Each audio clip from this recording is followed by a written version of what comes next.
Hi everyone, my name is Wayne Jones. I'm the University Librarian here at Carleton. We're here for our next installment of Tell Me About Yourself. I'm here with David Jackson, who's our relatively new 2-month teaching and learning librarian.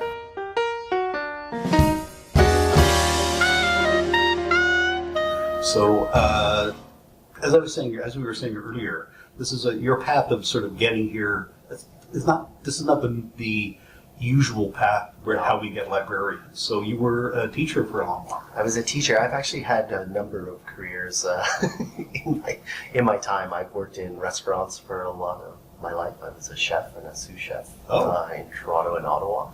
I've been a musician. I've been a roadie. I eventually decided that I needed to go back to school and do an LIS degree, and that led to my PhD. And I was an instructor for a while here at Carleton in the Communications and Media Department, and then saw this position and was like, I like teaching and I like learning, and I think this would be really an excellent fit. How did it work, just to back up a little bit? If someone is a roadie and a chef and those other things you mentioned, at what point do you say, hey, I'd like to be a librarian? Well, I think that the librarian thing came from doing an undergrad and an MA here in literature. So I obviously had a love of books, a love of reading, that common part. Used the library for research a lot. Particularly, my focus in my MA was on 20th century poetry. And there was a really good poetry collection here at the library at that time, and I imagine still is. And was able to do some archival work and whatnot, and always really enjoyed that aspect of being in school, doing research, of sort of going through those parts of finding things. Yeah. And then when I started teaching, found that I really, really, really loved teaching and loved all those aspects and saw how they sort of folded together into one another. Yeah. I'm just curious, this is a total side note, but when you say poets, do you mean Canadian poets? I was actually looking at a particular San Francisco poet by the name of Jack Spicer, who was part of the San Francisco Renaissance in the late 50s, early 60s, with people like Robert Duncan. There is a Canadian connection because Robin Blazer, who was part of the San Francisco Renaissance, eventually moved to Vancouver and established himself there as a very famous Canadian/American poet. Right. So for your teaching, you were my memory's bad, but a contract instructor? As a contract instructor. Yeah. Teaching anything really. So I taught here, and I also taught at Ottawa U in their communications department. A lot of media theory focused stuff at Ottawa U. Here was kind of more the fourth year seminars. I taught a course on piracy, so digital piracy and aspects of copyright. And stealing and how to circumvent certain locks and restrictions, and what that means as we sort of become more enmeshed in a digital age, how these intellectual property regimes, as we call them, are changing and reacting to all the different ways that we can sort of think about how to protect and how to circumvent ideas of intellectual property.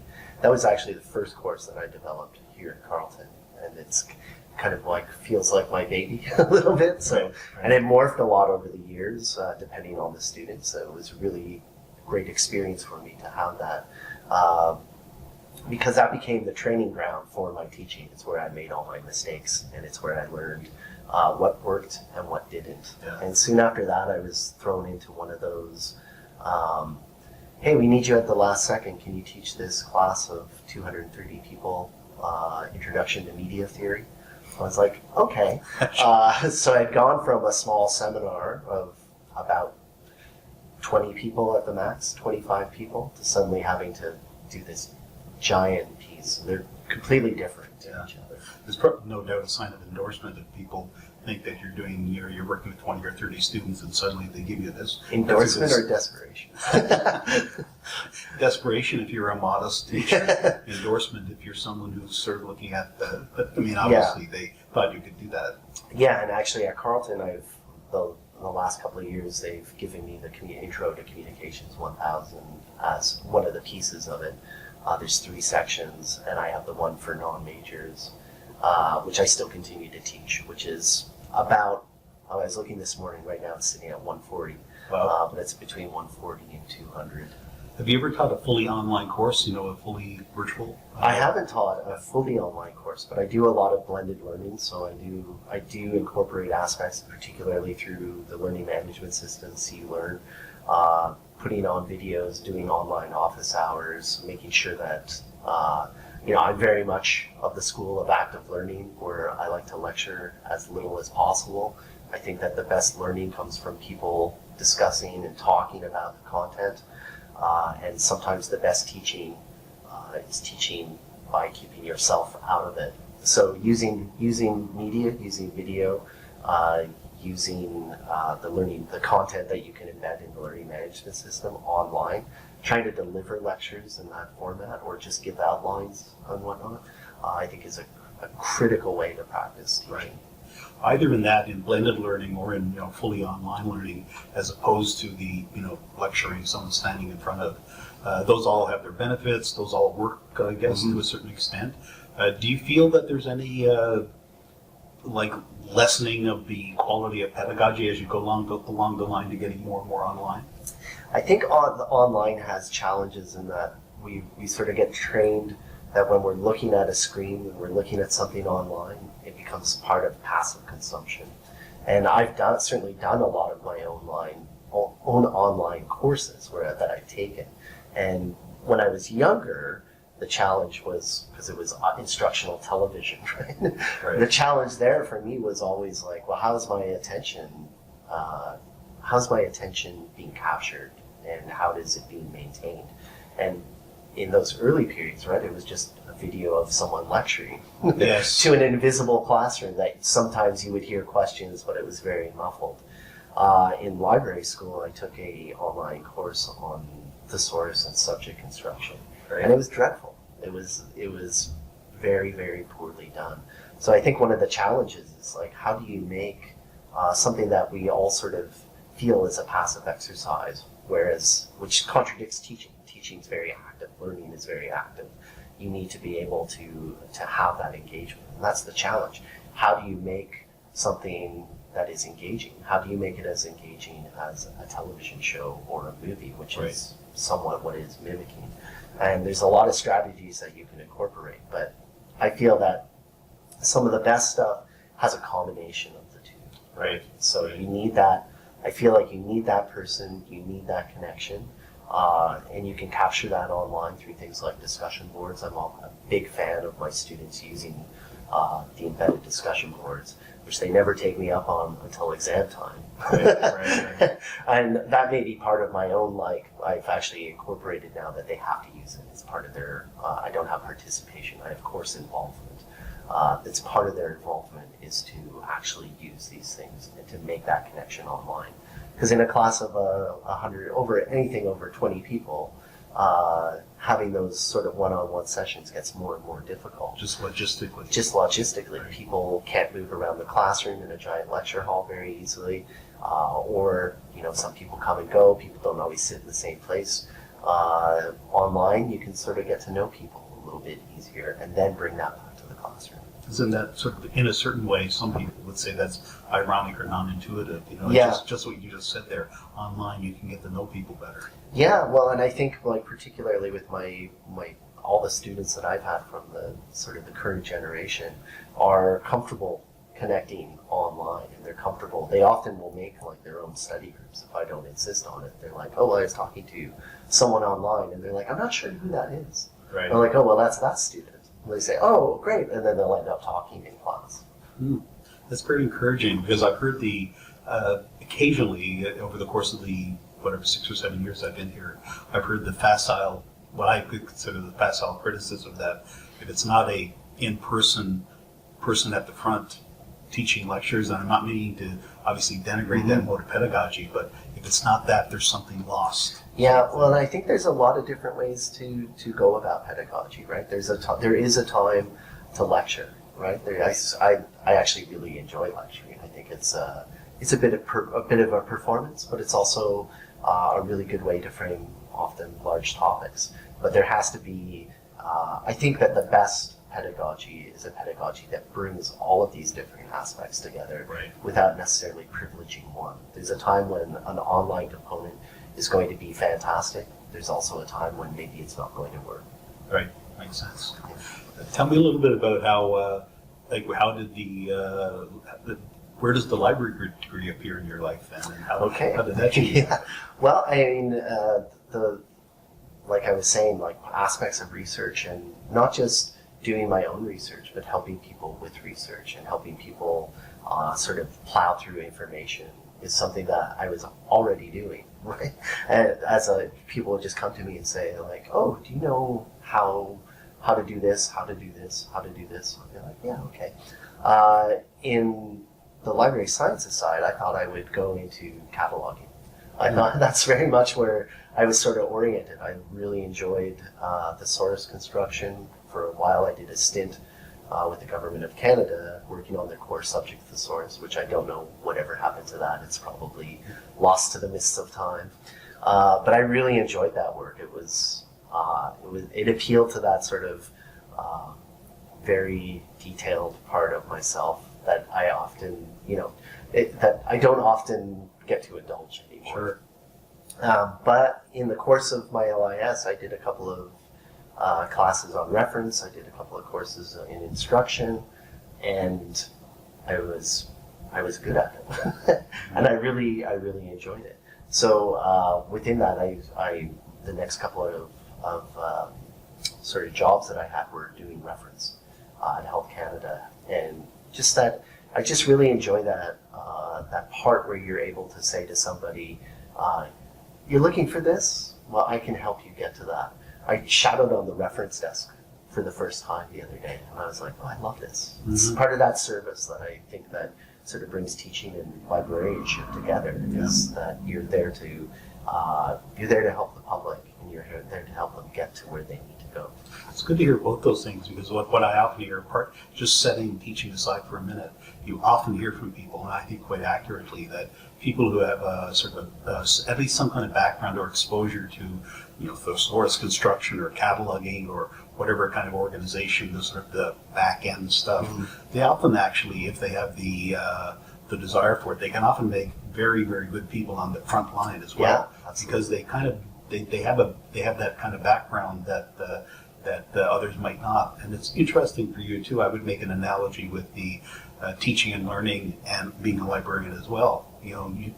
One could imagine a teaching and learning librarian who has not been a teacher for a substantial amount of years, right, but you're bringing that here as well. Yes. So those two, that kind of nexus there, that's pretty impressive. Thank you. Yeah. So in a way, it seems very kind of ideal in a way that someone would have such a wealth of background in teaching and then become our teaching and learning librarian. Yeah. Well, when I looked at the position, I was like, oh, wow, I don't often see jobs that are that much geared towards what my background is. Right, so, right. It's either one or the other. It's very, very infrequently the blend of the two. Right, and I was right. like, I want to do this. Dear Mr. Jackson, here's a job for you.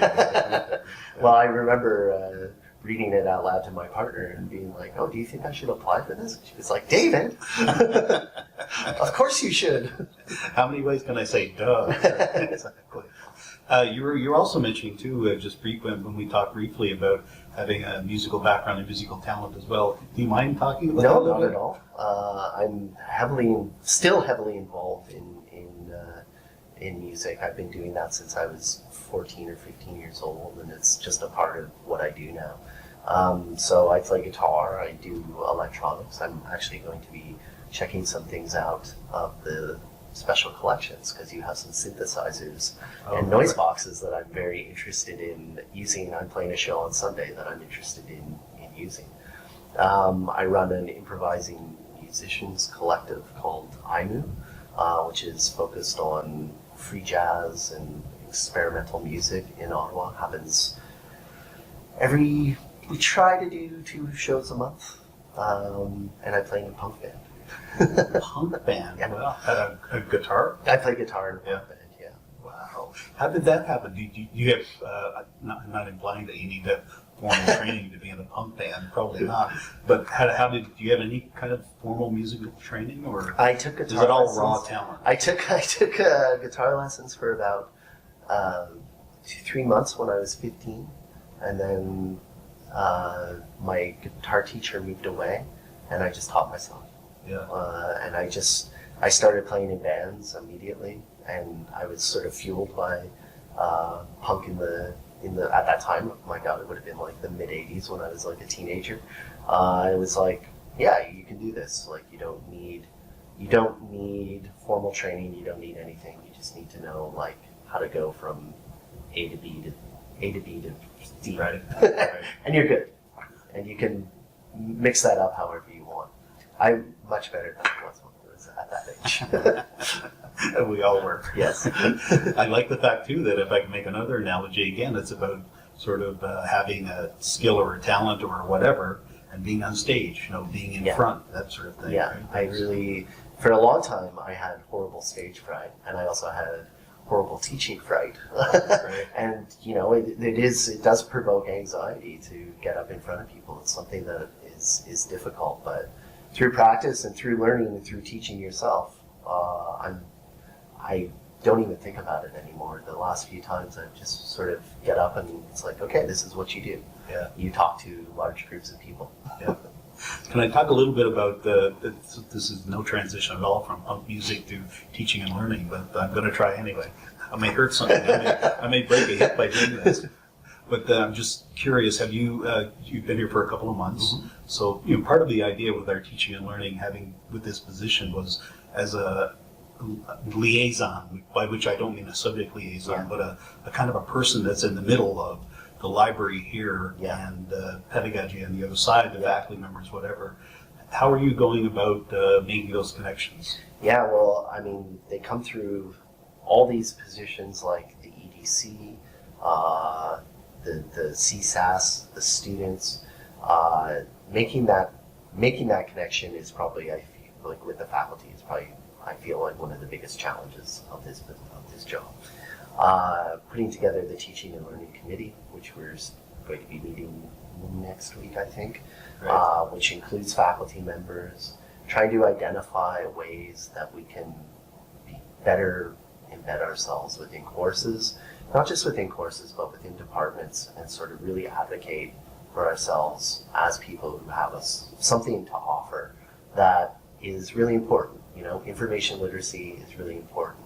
And my friends on the faculty side are always saying, oh, why can't the students do research? And now I'm able to say, well, actually, I know the people who can teach them. You need to invite them into your classrooms and do this. It's a huge hurdle. I understand it. Faculty are often protective of their time in terms of they giving up time in their course seems like a lot, right?